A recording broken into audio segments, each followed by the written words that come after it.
Fala aí, galera, beleza? Professor Vitor Maurício de Geografia, trazendo aqui o tema da agricultura brasileira, que sem dúvida é um dos temas mais importantes, não só para o Enem, mas para os diversos vestibulares regionais que a gente tem no Brasil.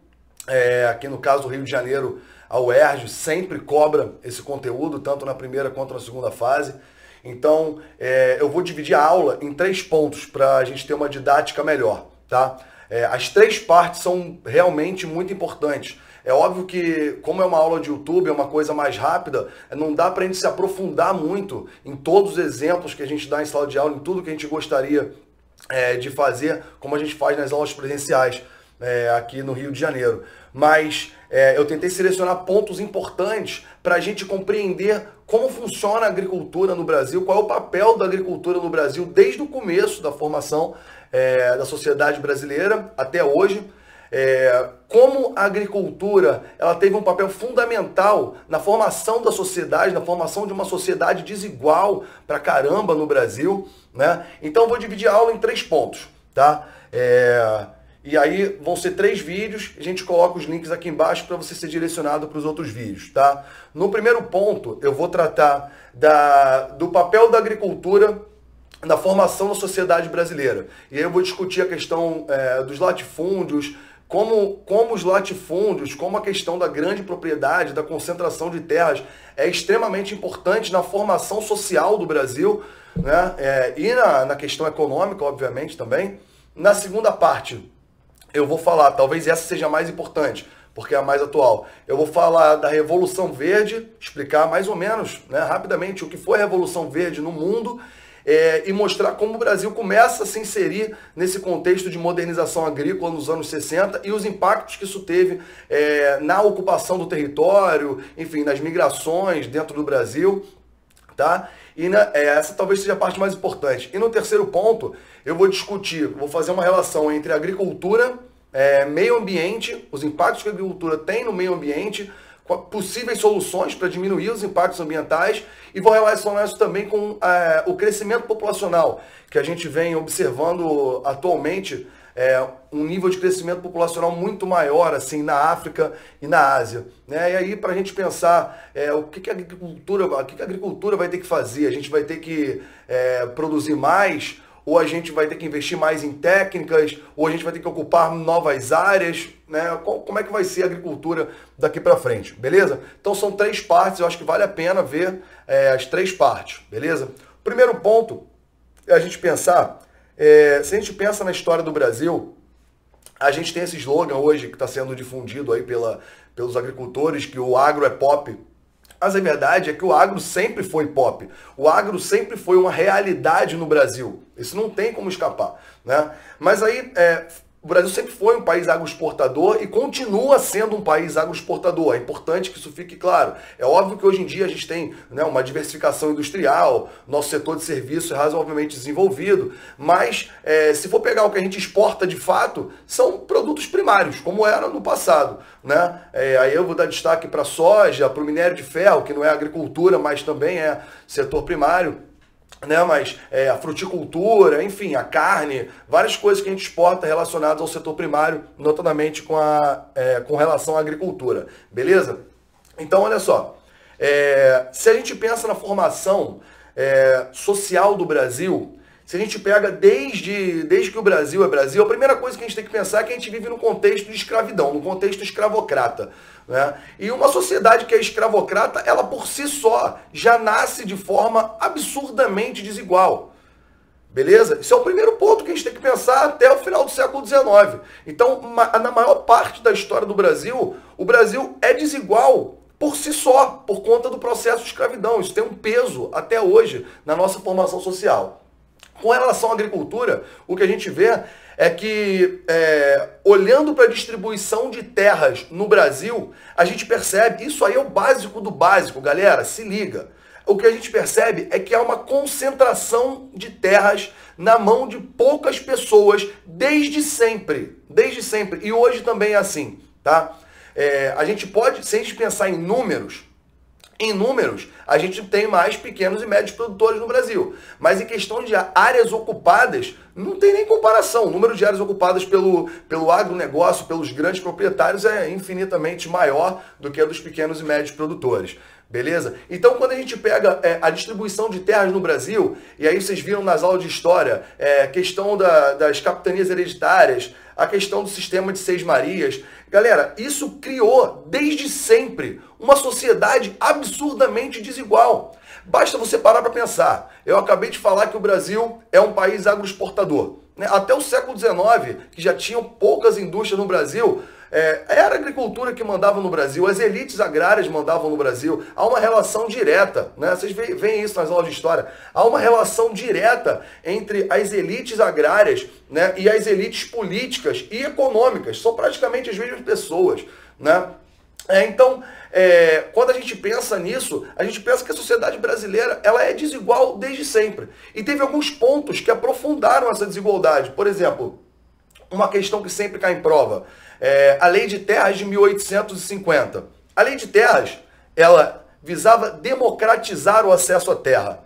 Né? Agora, todo mundo poderia comprar terras.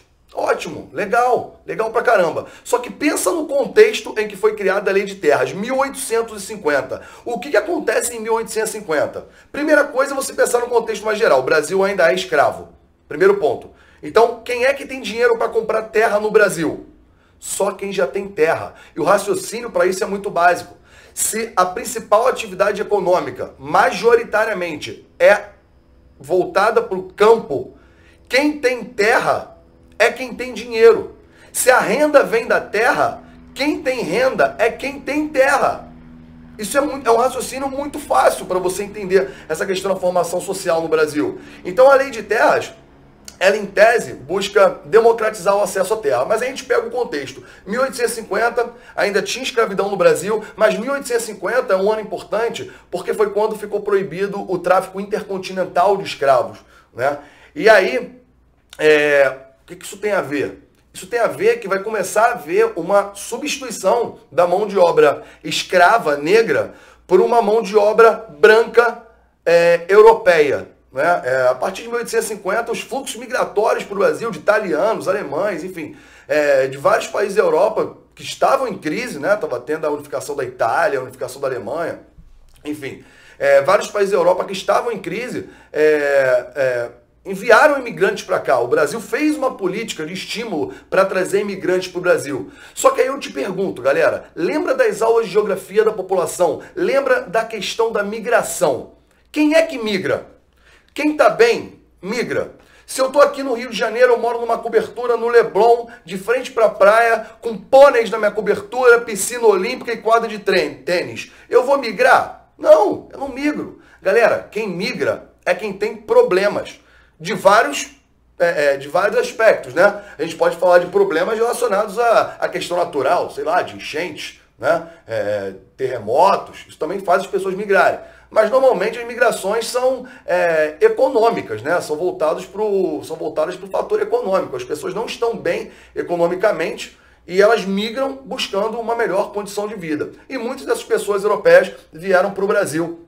Né? Óbvio, não estou resumindo as migrações a isso. Tem toda a questão de perseguição religiosa, perseguição política, tem vários motivos para migrar. Mas o que eu estou querendo deixar claro é que quem migra, imagina uma pessoa que está saindo da Itália, né?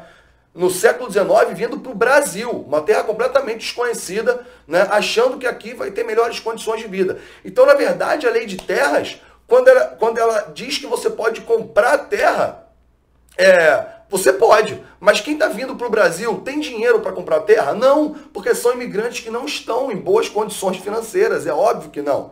Aí eu sempre faço um comparativo, é legal a gente fazer um comparativo com o Homestead Act dos Estados Unidos, que foi como se fosse a Lei de Terras nos Estados Unidos.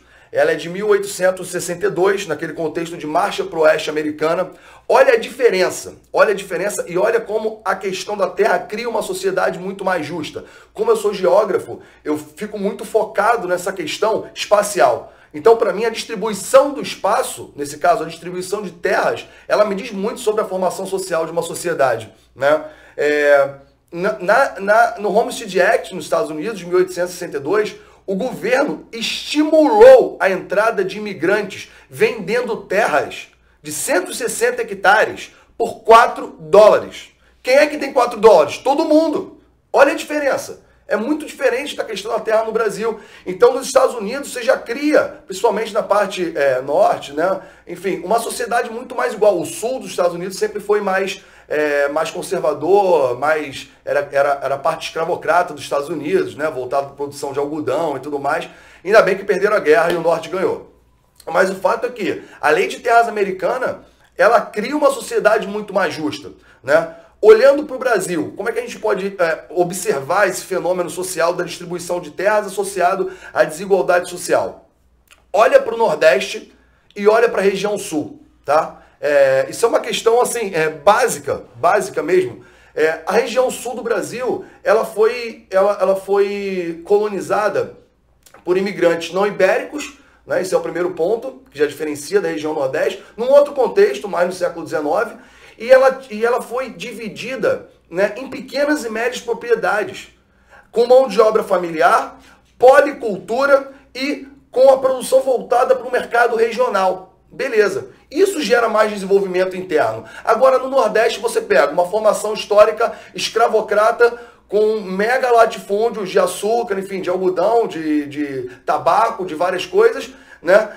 Ou seja, são monoculturas com mão de obra escrava até onde foi possível ter mão de obra escrava, com uma produção voltada para o mercado externo, né? Então, olha a diferença de desenvolvimento social que a gente tem no Nordeste e no Sul do Brasil hoje, né? Eu não estou tendo nenhum tipo de preconceito contra o Nordeste, né? E nem privilegiando a região Sul, é claro que não. Eu estou só dizendo que a forma como a terra é dividida num país onde a renda é oriunda da terra estimula muito as discrepâncias sociais que a gente vê na sociedade, beleza? Então, esse é o primeiro ponto, a gente entender que a sociedade brasileira, um dos pontos fundamentais para que ela seja muito desigual é a questão da distribuição de terra, que desde sempre foi concentrada na mão de poucas pessoas, né? A região sul também passou por um processo de concentração de terras a partir dos anos 60 e 70 do século XX. A gente vai discutir isso agora na segunda aula, beleza? Então esse primeiro ponto é só para você se ligar que sempre teve concentração de terras no Brasil. E se o agro, se o campo sempre teve um papel fundamental na economia brasileira, quem domina as terras, quem domina a produção agrícola é quem domina a sociedade, vamos colocar assim, né? Então, a um nível, eu relaciono isso, para mim é muito claro, um nível muito grave de desigualdade social no Brasil, atrelado à questão fundiária, beleza? Esse é o primeiro ponto. No segundo ponto, agora a gente vai discutir a questão do agronegócio e da formação dos complexos agroindustriais no Brasil. Valeu!